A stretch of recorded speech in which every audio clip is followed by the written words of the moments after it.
नमस्ते। Welcome to दुनियादारी।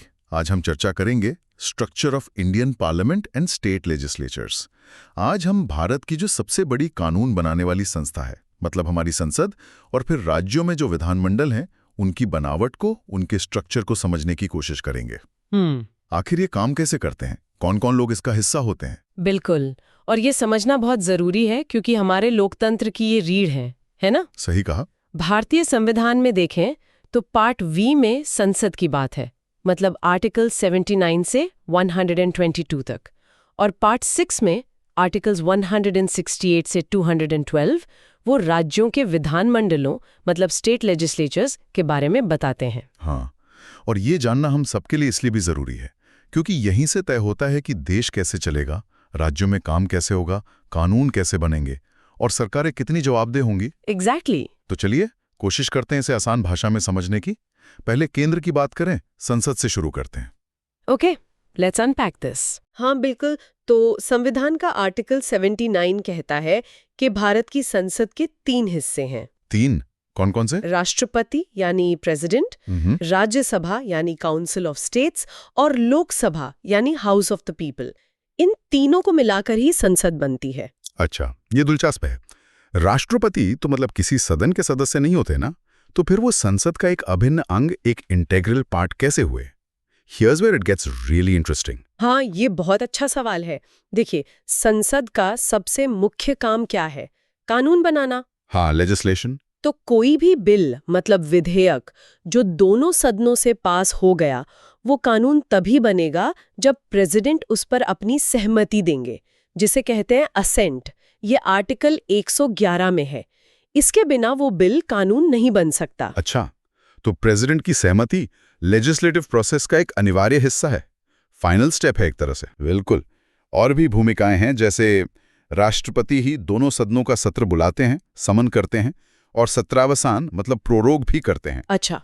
वो लोकसभा को भंग भी कर सकते हैं, डिसॉल्व कर सकते हैं, प्रधानमंत्री की सलाह पर ऑब्वियसली। हाँ। और हर आम चुनाव के बाद जो पहला सत्र होता है और हर साल का भी जो पहला सत्र होता है, उसे राष्ट्रपति संबोधित करते हैं, एड्रेस करते हैं। हाँ, वो जॉइंट सेशन को एड्रेस करते हैं। जी। और एक और महत्वपूर्ण बात, जब संसद का सत्र नहीं चल रहा हो, मतलब पार्लियामेंट सेशन में ना हो और किसी कानून की तुरंत जरूरत पड़ जाए, तो राष्ट्रपति अध्यादेश मतलब ऑर्डिनेंस भी जारी कर सकते हैं। अच्छा, ऑर्डिनेंस। हाँ, जिसकी शक्ति बिल्कुल संसद के कानून जैसी ही होती है। हालांकि बाद में जब संसद का सत्र शुरू होता है तो उसे पास करवाना पड़ता है। समझ गया? तो राष्ट्रपति की भूमिका सिर्फ नाम मात्र की नहीं है, बल्कि विधायी प्रक्रिया में काफी एक्टिव और महत्वपूर्ण है। अच्छा, अब ये बताइए कि भारत में 2 सदन क्यों हैं, मतलब लोकसभा और राज्यसभा? ये बाइकैमरल लेजिस्लेचर क्यों अपनाया हमने? देखिए, भारत इतना विशाल देश है, इतनी ज्यादा डाइवर्सिटी है ना? तो इतने सारे मुद्दे, इतने सारे हित, तो ये माना गया कि द्विसदनीय व्यवस्था, मतलब 2 सदन, ज्यादा बेहतर रहेंगे। क्यों? इसके क्या फायदे सोचे गए? पहला तो ये कि कोई भी कानून जल्दबाजी में पास ना हो। 2 सदन होंगे तो हर बिल पर 2 बार अलग अलग दृष्टिकोण से गहराई से विचार होगा, ज्यादा स्क्रूटनी होगी। Checks and balances. बिल्कुल। दूसरा, राज्यसभा, जैसा नाम से ही पता चलता है, वो राज्यों का प्रतिनिधित्व, राज्यों के इंटरेस्ट को केंद्र में रखती है। हमारे फेडरल स्ट्रक्चर के लिए ये जरूरी है। हाँ, काउंसिल ऑफ स्टेट्स। तीसरा, राज्यसभा में कुछ सदस्य मनोनीत, नॉमिनेटेड होते हैं, जो अलग अलग फील्ड्स के एक्सपर्ट्स होते हैं, कला, साहित्य, विज्ञान, समाज सेवा। उनका जो ज्ञान और अनुभव है वो कानून बनाने की प्रक्रिया को और बेहतर बनाता है। तो ये एक तरह से जल्दबाजी पर रोक और बेहतर विचार विमर्श सुनिश्चित करता है। ठीक है, बिल्कुल वाजिब कारण लगते हैं। तो पहले बात करते हैं लोकसभा की, जिसे हाउस ऑफ द पीपल या निचला सदन, लोअर हाउस भी कहते हैं। हाँ, लोकसभा ये सीधे भारत के लोगों का प्रतिनिधित्व करती है। कॉन्स्टिट्यूशन में इसकी अधिकतम सदस्य संख्या 550 तय की गई है। 550? हाँ, मैक्सिमम। इसमें से 530 राज्यों से आ सकते हैं और 20 केंद्र शासित प्रदेशों, यूनियन टेरिटरीज से। फिलहाल अगर हम देखें तो 543 सदस्य हैं जो निर्वाचित हैं। निर्वाचित मतलब चुने हुए? हाँ, जनता द्वारा चुने हुए। पहले 2 सदस्य एंग्लो इंडियन समुदाय से मनोनीत करने का भी प्रावधान था प्रेसिडेंट द्वारा, लेकिन 104वें संविधान संशोधन जो 2019 में हुआ, उसके बाद से इसे हटा दिया गया है। अच्छा, ये प्रावधान अब नहीं है। तो ये जो 543 सदस्य हैं, इनका चुनाव कैसे होता है? इनका चुनाव होता है डायरेक्ट इलेक्शन से, मतलब सीधे जनता वोट करती है। अच्छा, यूनिवर्सल अडल्ट फ्रैंचाइज के आधार पर, यानी 18 साल या उससे ज्यादा उम्र का हर भारतीय नागरिक जिसे कानूनन वोट देने से रोका ना गया हो, वो अपने संसदीय क्षेत्र के उम्मीदवार के लिए वोट डाल सकता है। और ये सीटें राज्यों में कैसे बटी होती हैं? ये जनसंख्या के आधार पर बांटी जाती हैं। कोशिश ये रहती है कि हर सीट लगभग बराबर जनसंख्या का प्रतिनिधित्व करे। ठीक है। और लोकसभा का कार्यकाल कितना होता है? सामान्य कार्यकाल 5 साल का होता है। जिस दिन उसकी पहली बैठक होती है, उस दिन से गिना जाता है। लेकिन क्या ये पहले भी भंग हो सकती है? हाँ, बिल्कुल। जैसा हमने पहले कहा, राष्ट्रपति प्रधानमंत्री की सलाह पर इसे 5 साल पूरा होने से पहले भी भंग डिसॉल्व कर सकते हैं। अच्छा। और एक और स्थिति है, अगर देश में नेशनल इमरजेंसी, राष्ट्रीय आपातकाल लगा हो, तो संसद कानून बनाकर लोकसभा का कार्यकाल एक बार में 1 साल के लिए बढ़ा सकती है। ओके। लोकसभा का सदस्य बनने के लिए योग्यताएं क्या हैं? क्वालिफिकेशन क्या चाहिए? हाँ, ये आर्टिकल 84 में बताया गया है। मुख्य योग्यताएं हैं, पहला, वो भारत का नागरिक हो। दूसरा, उसकी उम्र कम से कम 25 साल हो। लोकसभा के लिए 25 साल। अच्छा, 25 साल। हाँ, और तीसरा, उसके पास वो अन्य योग्यताएं हों जो संसद ने किसी कानून के तहत निर्धारित की हों। एक और बहुत महत्वपूर्ण शर्त है कि वो केंद्र या राज्य सरकार के अधीन कोई लाभ का पद, मतलब ऑफिस ऑफ प्रॉफिट, धारण ना करता हो। Office of profit. और साथ ही रिप्रेजेंटेशन ऑफ पीपल एक्ट 1951 के तहत ये भी जरूरी है कि वो व्यक्ति भारत में किसी भी संसदीय क्षेत्र, पार्लियामेंट्री कॉन्स्टिट्यूएंसी में एक मतदाता के रूप में पंजीकृत हो, रजिस्टर्ड वोटर होना चाहिए। ठीक है। लोकसभा में कुछ सीटों का आरक्षण, रिजर्वेशन भी है, शेड्यूल्ड कास्ट्स और शेड्यूल्ड ट्राइब्स के लिए। हाँ, बिल्कुल है। संविधान ये व्यवस्था करता है ताकि समाज के इन वर्गों को भी पर्याप्त प्रतिनिधित्व मिले। उनकी जनसंख्या के अनुपात में सीटें आरक्षित की जाती हैं। कितनी सीटें हैं अभी? वर्तमान में शेड्यूल्ड कास्ट्स यानी एससी के लिए 84 सीटें और शेड्यूल्ड ट्राइब्स यानी एसटी के लिए 47 सीटें लोकसभा में आरक्षित है। इन आरक्षित सीटों पर चुनाव केवल इन्हीं समुदायों के उम्मीदवार लड़ सकते हैं, लेकिन वोट सभी डालते हैं उस क्षेत्र के। समझ गया। तो ये तो हुई लोकसभा की पूरी कहानी। अब आते हैं दूसरे सदन पर, राज्यसभा, काउंसिल ऑफ स्टेट्स, जिसे ऊपरी सदन, अपर हाउस भी कहते हैं। ये लोकसभा से कैसे अलग है? हाँ, राज्यसभा कई मायनों में लोकसभा से बहुत अलग है। सबसे बड़ा अंतर तो ये है कि ये एक स्थायी सदन है। Permanent body? स्थायी सदन मतलब ये कभी भंग नहीं होती। लोकसभा की तरह नहीं कि 5 साल में चुनाव हुए और पूरी सभा बदल गई। राज्यसभा हमेशा बनी रहती है। अच्छा, तो फिर इसके सदस्यों का कार्यकाल कैसे तय होता है? वो साल में इसके 1/3 सदस्य अपना 6 साल का कार्यकाल पूरा करते हैं और रिटायर हो जाते हैं, और फिर उनकी जगह नए सदस्य चुन लिए जाते हैं। तो ये एक कंटिन्यूअस साइकिल है। ओह, इंटरेस्टिंग। तो ये हमेशा चलती रहती है, सदस्य बदलते रहते हैं बस? बिल्कुल। इसकी अधिकतम सदस्य संख्या 250 हो सकती है। 250? हाँ, मैक्सिमम। अभी वर्तमान में 245 सदस्य हैं। और ये सदस्य कहाँ से आते हैं? इनमें से 233 सदस्य राज्यों और कुछ केंद्र शासित प्रदेशों का प्रतिनिधित्व करते हैं, और बाकी 12 सदस्य राष्ट्रपति द्वारा मनोनीत, नॉमिनेटेड किए जाते हैं। अच्छा, 12 नॉमिनेटेड मेंबर्स, ये कौन लोग होते हैं? ये वो लोग होते हैं जिन्हें कला, साहित्य, विज्ञान या समाज सेवा के क्षेत्र में विशेष ज्ञान या व्यावहारिक अनुभव हो, जैसे सचिन तेंदुलकर, रेखा जी या कई वैज्ञानिक और लेखक राज्यसभा सदस्य रहे हैं। हाँ, सुना है।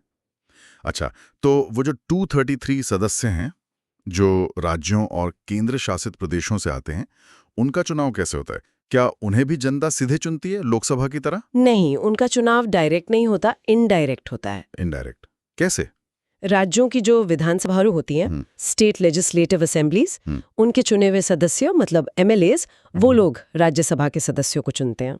ओह, तो एमएलएज चुनते हैं राज्यसभा एमपीज को? हाँ, और ये चुनाव होता है आनुपातिक प्रतिनिधित्व प्रणाली प्रोपोर्शनल रिप्रेजेंटेशन सिस्टम के अनुसार एकल संक्रमणीय मत सिंगल ट्रांसफरेबल वोट द्वारा। ये थोड़ा टेक्निकल हो गया, आसान भाषा में। आसान भाषा में समझें तो विधानसभा में जिस पार्टी के पास जितनी सीटें होती हैं लगभग उसी अनुपात में उसे राज्यसभा की सीटें मिलती हैं उस राज्य से। अच्छा, और किस राज्य से कितने सदस्य राज्यसभा में जाएंगे, ये कैसे तय होता है? ये उस राज्य की जनसंख्या पर निर्भर करता है। संविधान की चौथी अनुसूची 4th शेड्यूल में ये लिस्ट दी गई है। जैसे उत्तर प्रदेश की जनसंख्या सबसे ज्यादा है तो वहां से सबसे ज्यादा 31 सदस्य आते हैं। वहीं छोटे राज्य जैसे सिक्किम, गोवा, मणिपुर, वहां से सिर्फ एक सदस्य आता है। ठीक है, तो रिप्रेजेंटेशन जनसंख्या के आधार पर है। और राज्यसभा सदस्य बनने के लिए न्यूनतम उम्र क्या है?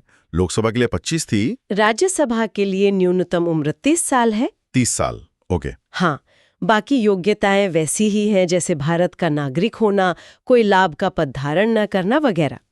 एक और अंतर यह है कि राज्यसभा में SC/ST के लिए सीटों का आरक्षण नहीं है जैसा लोकसभा में है। अच्छा, राज्यसभा में रिजर्वेशन नहीं है? जी नहीं। ठीक है। अब सदस्यता की बात चल रही है तो ये भी जानना चाहेंगे कि किन आधारों पर कोई संसद सदस्य, चाहे लोकसभा का हो या राज्यसभा का, अपनी सदस्यता खो सकता है। डिस्क्वालिफिकेशन के ग्राउंड्स क्या हैं? हाँ, ये भी संविधान के आर्टिकल 102 और रिप्रेजेंटेशन ऑफ पीपल एक्ट 1951 में काफी विस्तार से बताया गया है। कई आधार हैं, जैसे कुछ मुख्य आधार मोटे तौर पे देखें तो पहला, अगर वो केंद्र या राज्य सरकार के अधीन कोई लाभ का पद, ऑफिस ऑफ प्रॉफिट, ले लेता है। कुछ अपवाद है, जैसे मंत्री का पद लाभ का पद नहीं माना जाता। ठीक। दूसरा, अगर कोई कॉम्पिटेंट कोर्ट उसे अनसाउंड माइंड मतलब विकृत चित्त घोषित कर दे। तीसरा, अगर वो दिवालिया अनडिस्चार्ज्ड इंसॉल्वेंट हो जाए। चौथा, अगर वो भारत का नागरिक न रहे या स्वेच्छा से किसी दूसरे देश की नागरिकता ले ले। पांचवा, और ये काफी चर्चा में रहता है, 10वीं अनुसूची 10 शेड्यूल यानी दल बदल विरोधी कानून एंटी डिफेक्शन लॉ के तहत अयोग्य घोषित कर दिया जाए। हाँ, एंटी डिफेक्शन। बिल्कुल। छठा, अगर वो किसी चुनावी अपराध या भ्रष्टाचार का दोषी पाया जाए। सातवां, अगर उसे किसी अपराध के लिए 2 साल या उससे ज्यादा की कैद की सजा हो जाए। इसमें प्रिवेंटिव डिटेंशन शामिल नहीं है। 2 साल की सजा? हाँ। इसके अलावा भी कुछ आधार हैं, जैसे समय पर चुनावी खर्च का हिसाब न देना, सरकारी ठेकों या कामों में रुचि रखना, सरकारी कंपनी में डायरेक्टर या लाभ का पद रखना, भ्रष्टाचार या देश के प्रति निष्ठाहीनता के लिए सरकारी नौकरी से निकाला गया हो, या अस्पृश्यता, दहेज, सती जैसे सामाजिक अपराधों को बढ़ावा देने का दोषी पाया जाए। काफी लंबी लिस्ट है, तो इस पर अंतिम फैसला कौन लेता है कि सदस्य अयोग्य है या नहीं? देखिए, अगर मामला दलबदल का है, एंटी डिफेक्शन का, तो फैसला सदन के पीठासीन अधिकारी करते हैं। मतलब लोकसभा में स्पीकर और राज्यसभा में चेयरमैन। और बाकी मामलों में? बाकी मामलों में आर्टिकल 103 के अनुसार मामला राष्ट्रपति के पास जाता है। राष्ट्रपति चुनाव आयोग, इलेक्शन कमीशन की राय लेते हैं और उसी के आधार पर फैसला करते हैं, और राष्ट्रपति का फैसला अंतिम होता है। वैसे अयोग्यता के अलावा भी कुछ और तरीकों से सीट खाली हो सकती है। अच्छा, जैसे डबल मेंबरशिप। मान लीजिए कोई व्यक्ति लोकसभा और राज्यसभा दोनों के लिए चुन लिया जाता है, तो उसे 10 दिन के अंदर बताना होता है कि वो किस सदन में रहना चाहता है। नहीं बताता तो राज्यसभा की सीट खाली हो जाती है। इसी तरह अगर कोई संसद और राज्य विधानमंडल दोनों का सदस्य बन जाए तो उसे 14 दिन में राज्य विधानमंडल से इस्तीफा देना होता है, वरना संसद की सीट खाली हो जाती है। मतलब एक समय में एक ही जगह सदस्य रह सकता है? बिल्कुल। इसके अलावा सदस्य खुद त्यागपत्र रेजिग्नेशन देकर सीट खाली कर सकता है, या फिर अगर कोई सदस्य सदन की इजाजत के बिना लगातार 60 दिन तक सदन की बैठकों से अनुपस्थित रहता है तो भी सदन उसकी सीट खाली घोषित कर सकता है। 60 दिन लगातार गैरहाजिर रहने पर? हाँ। या फिर अगर किसी सदस्य का चुनाव ही कोर्ट द्वारा शून्य वॉइड घोषित कर दिया जाए, या सदन खुद किसी सदस्य को निष्कासित एक्सपेल कर दे, या सदस्य राष्ट्रपति या राज्यपाल बन जाए, इन सब स्थितियों में सीट खाली हो जाती है। समझ गया। अब सदनों के संचालन की बात करते हैं। कार्यवाही कौन चलाता है? लोकसभा में कौन होता है मुख्य अधिकारी? लोकसभा में होते हैं अध्यक्ष यानी स्पीकर और उपाध्यक्ष यानी डेप्यूटी स्पीकर। आर्टिकल 93 के अनुसार सदन अपने सदस्यों में से ही इनका चुनाव करता है। स्पीकर का पद तो बहुत महत्वपूर्ण होता है ना? हाँ, बहुत ज्यादा। स्पीकर ही सदन की कार्यवाही का संचालन करते हैं, सदन में व्यवस्था और अनुशासन बनाए रखते हैं, नियमों की व्याख्या करते हैं, और अगर किसी मुद्दे पर वोटिंग में बराबर वोट पड़े, टाई हो जाए, तो अपना निर्णायक वोट, कास्टिंग वोट देते हैं। अच्छा, कास्टिंग वोट। एक और खास बात यह है कि लोकसभा भंग होने के बाद भी स्पीकर तब तक अपने पद पर बने रहते हैं जब तक नई लोकसभा की पहली बैठक नहीं हो जाती। ओह, ऐसा क्यों? ताकि सदन के भंग होने और नई सदन के बनने के बीच कोई खालीपन ना रहे, सदन का एक सांकेतिक प्रमुख बना रहे। स्पीकर को हटाने के लिए एक विशेष प्रक्रिया है। लोकसभा के तत्कालीन कुल सदस्यों के बहुमत से प्रस्ताव पारित करना होता है। और उपाध्यक्ष का क्या रोल है? उपाध्यक्ष स्पीकर की अनुपस्थिति में सदन की अध्यक्षता करते हैं। स्पीकर अपनी गैर मौजूदगी में सदन चलाने के लिए सदस्यों में से एक पैनल ऑफ चेयरपर्सन्स भी नामित कर सकते हैं, जिसमें 10 सदस्य तक हो सकते हैं। ठीक है, ये तो लोकसभा की बात हुई। हाँ। राज्यसभा में पीठासीन अधिकारी कौन होते हैं? राज्यसभा के जो सभापति होते हैं, चेयरमैन, वो भारत के उपराष्ट्रपति, वाइस प्रेसिडेंट होते हैं। ये उनका पदेन पद है एक्स ऑफिशियो, मतलब जो भी व्यक्ति उपराष्ट्रपति बनेगा वो अपने आप राज्यसभा का सभापति बन जाएगा। ये आर्टिकल 89(1) में है। अच्छा, तो उपराष्ट्रपति राज्यसभा के सदस्य नहीं होते पर उसके सभापति होते हैं? बिल्कुल। और राज्यसभा अपने सदस्यों में से एक उपसभापति, डेप्यूटी चेयरमैन भी चुनती है, जो सभापति की अनुपस्थिति में कार्यभार संभालते हैं। ये आर्टिकल 89(2) में है। इन्हें हटाने की क्या प्रक्रिया है? सभापति यानी उपराष्ट्रपति को हटाने की प्रक्रिया थोड़ी अलग है। प्रस्ताव राज्यसभा में ही लाया जा सकता है, तत्कालीन सदस्यों के बहुमत से पारित होना चाहिए और उस पर लोकसभा की सहमति भी जरूरी है। जबकि उपसभापति को हटाने के लिए केवल राज्यसभा के तत्कालीन सदस्यों का बहुमत ही काफी है। राज्यसभा में भी एक पैनल ऑफ वाइस चेयरपर्सन्स होता है, जो सभापति और उपसभापति की अनुपस्थिति में सदन की अध्यक्षता करते हैं। चलिए, केंद्र की संसद की संरचना तो काफी विस्तार से समझ में आ गई। अब जरा राज्यों की तरफ चलते हैं। स्टेट लेजिस्लेचर्स, क्या राज्यों में भी व्यवस्था बिल्कुल संसद जैसी ही है? देखिए, काफी हद तक समान है, पर कुछ जरूरी अंतर भी हैं। संविधान राज्यों को ये विकल्प देता है कि वो चाहें तो एक सदन वाला विधानमंडल रखें, जिसे यूनिकैमरल कहते हैं, या फिर 2 सदन वाला, जिसे बाइकैमरल कहते हैं। ये आर्टिकल 168 में है। तो ज्यादातर राज्यों में एक ही सदन है? हाँ, भारत के अधिकांश राज्यों में सिर्फ एक ही सदन है, विधानसभा यानी लेजिस्लेटिव असेंबली। और कितने राज्यों में 2 सदन हैं? बाइकैमरल व्यवस्था कहाँ-कहाँ है? अभी 2024 तक की बात करें तो 7 राज्यों में द्विसदनीय व्यवस्था है। ये हैं आंध्र प्रदेश, बिहार, कर्नाटक, महाराष्ट्र, तेलंगाना, उत्तर प्रदेश और जम्मू कश्मीर। हालांकि जम्मू कश्मीर अब केंद्र शासित प्रदेश है, पर वहां विधान परिषद का प्रावधान जारी है। अच्छा, केवल 7 राज्यों में? हाँ, इन राज्यों में विधानसभा के साथ साथ एक दूसरा सदन भी होता है, जिसे विधान परिषद यानी लेजिस्लेटिव काउंसिल कहते हैं। तो पहले विधानसभा की बात करते हैं, जो सभी राज्यों में है। ये लोकसभा जैसी है? हाँ, विधानसभा काफी हद तक लोकसभा के समान है। इसके सदस्य भी सीधे जनता द्वारा डायरेक्ट इलेक्शन से वयस्क मताधिकार के आधार पर चुने जाते हैं।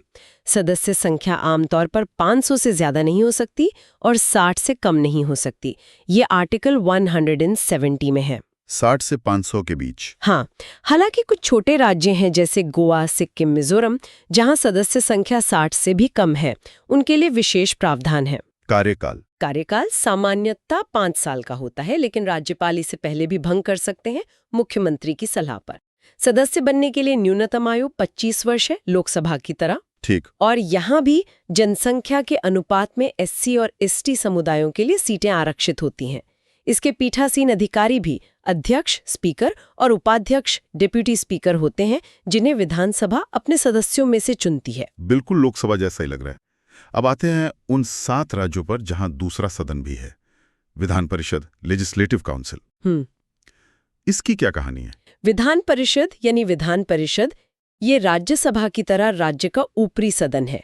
ये भी एक स्थायी सदन है, परमानेंट बॉडी, मतलब ये कभी भंग नहीं होती, राज्यसभा की तरह। हाँ, इसकी सदस्य संख्या उस राज्य की विधानसभा की कुल सदस्य संख्या के 1/3 से ज्यादा नहीं हो सकती और 40 से कम भी नहीं होनी चाहिए।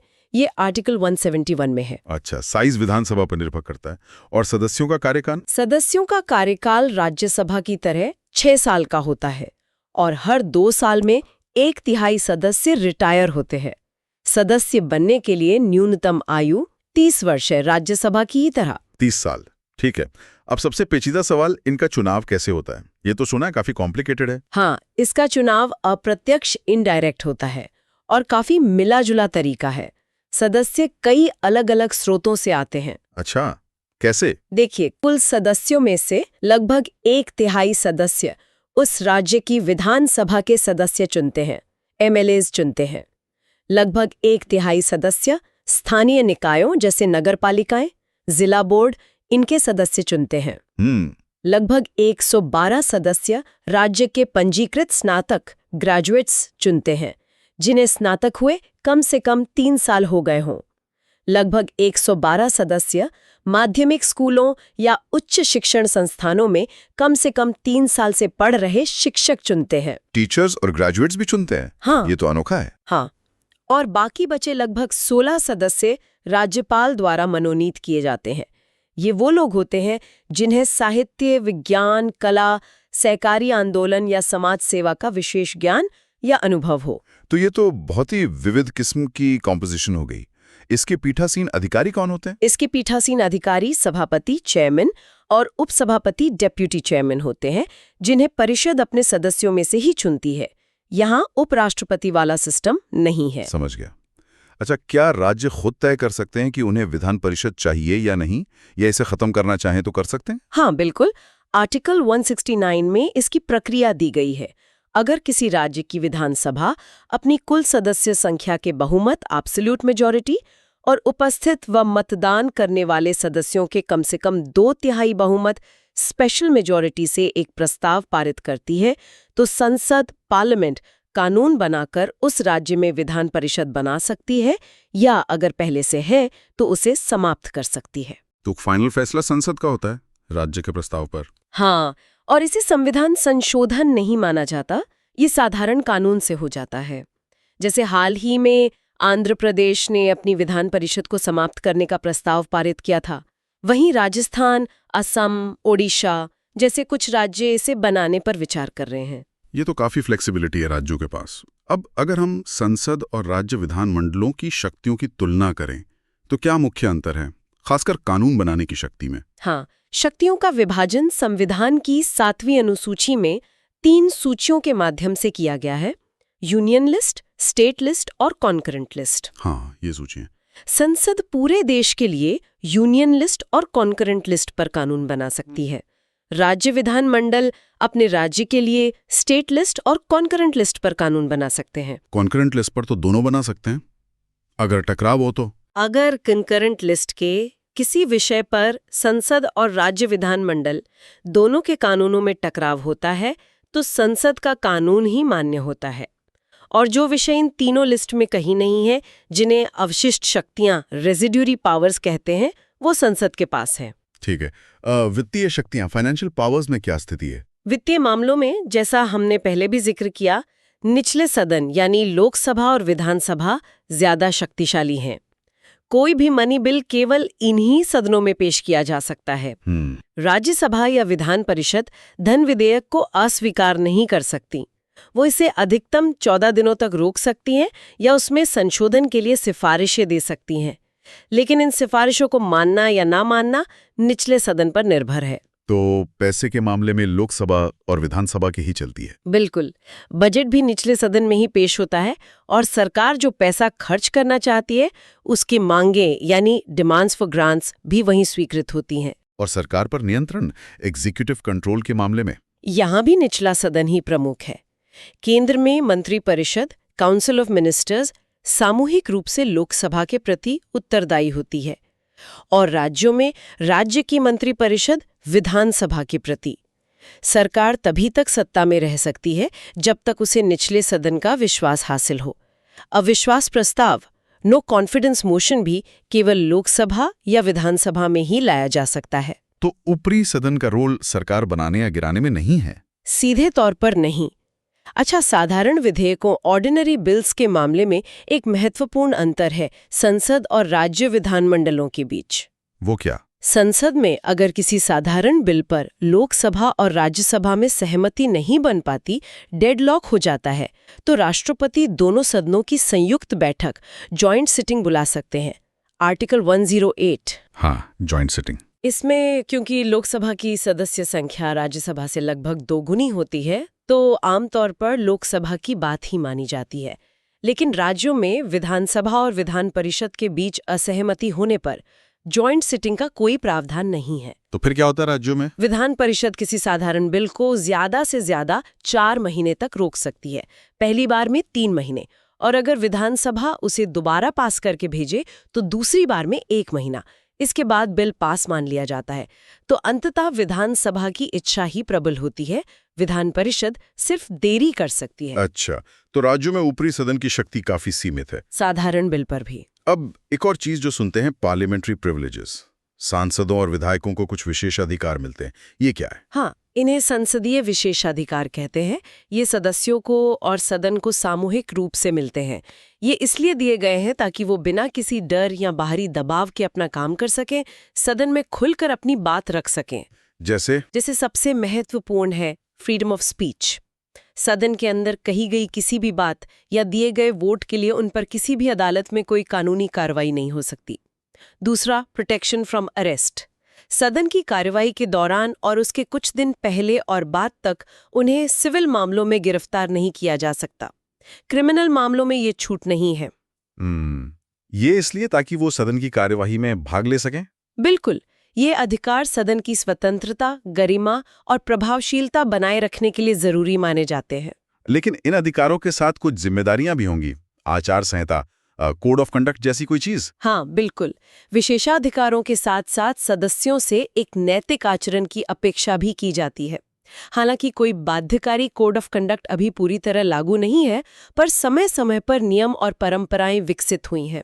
जैसे पारदर्शिता बनाए रखना, हितों के टकराव, कॉन्फ्लिक्ट ऑफ इंटरेस्ट से बचना, बहस में सम्मानजनक भाषा का प्रयोग करना, सदन में नियमित रूप से उपस्थित रहना और भ्रष्टाचार से दूर रहना। हाल में कुछ शब्दों को असंसदीय घोषित करने की बात भी हुई थी। हाँ, 2022 में लोकसभा और राज्यसभा सचिवालयों ने ऐसे शब्दों की एक सूची जारी की थी जिन्हें असंसदीय माना जाएगा, और अगर सदस्य उनका प्रयोग करते हैं तो उन्हें सदन की कार्यवाही से हटाया जा सकता है। ये बहस के स्तर को बनाए रखने का एक प्रयास है। ठीक है। आखिर में संसद की सुरक्षा का मुद्दा भी काफी अहम रहा है, खासकर कुछ अप्रिय घटनाओं के बाद। हाँ, दुर्भाग्यवश ये एक गंभीर चिंता का विषय रहा है। 13 दिसंबर 2001 को हमारी संसद पर एक भयानक आतंकवादी हमला हुआ था, जिसमें कई सुरक्षाकर्मी और संसद कर्मचारी शहीद हुए थे। हाँ, वो बहुत ही दुखद घटना थी। और फिर ठीक 22 साल बाद 13 दिसंबर 2023 को नए संसद भवन में लोकसभा की कार्यवाही के दौरान एक और गंभीर सुरक्षा उल्लंघन, सिक्योरिटी ब्रीच की घटना हुई, जब 2 व्यक्ति दर्शक दीर्घा से कूदकर सदन के अंदर आ गए और उन्होंने रंगीन धुआं फैलाया। हाँ, वो भी काफी चौंकाने वाली घटना थी। इन घटनाओं ने निश्चित रूप से संसद भवन और हमारे जनप्रतिनिधियों की सुरक्षा व्यवस्था पर गंभीर सवाल खड़े किए हैं और सुरक्षा उपायों को और मजबूत करने की जरूरत पर बल दिया है। तो ये थी भारतीय संसद और राज्य विधानमंडलों की संरचना, उनकी शक्तियों और कुछ उनसे जुड़े महत्वपूर्ण पहलुओं पर एक विस्तृत चर्चा। So what does this all mean? ये पूरी व्यवस्था दिखाती है कि हमारे लोकतंत्र की नींव कितनी गहरी और कहें तो कितनी जटिल भी है। बिल्कुल, ये एक ऐसी व्यवस्था है जो नियंत्रण और संतुलन, चेक्स एंड बैलेंसेस के सिद्धांत पर काम करती है। साथ ही ये भारत की विशाल विविधता में एकता को साधने, प्रतिनिधित्व और जवाबदेही सुनिश्चित करने का एक निरंतर प्रयास है। श्रोताओं के लिए एक सवाल के साथ इस चर्चा को समाप्त करते हैं। द्विसदनीय व्यवस्था यानी 2 सदन होना, खासकर राज्यों में विधान परिषदें, क्या आज के समय में भी उतनी ही प्रासंगिक, उतनी ही रेलेवेंट है जितनी संविधान बनाते समय सोची गई थी? या फिर ये सिर्फ विधायी प्रक्रिया में देरी करने वाली संस्थाएं बन गई हैं, या कहीं ना कहीं राजनीतिक समायोजन का जरिया मात्र रह गई हैं? इस पर सोचिएगा जरूर। Okay, so we hope you liked today's discussion. For more such discussions on general studies topics, subscribe to our channel. Dhanyavad. Jai Hind.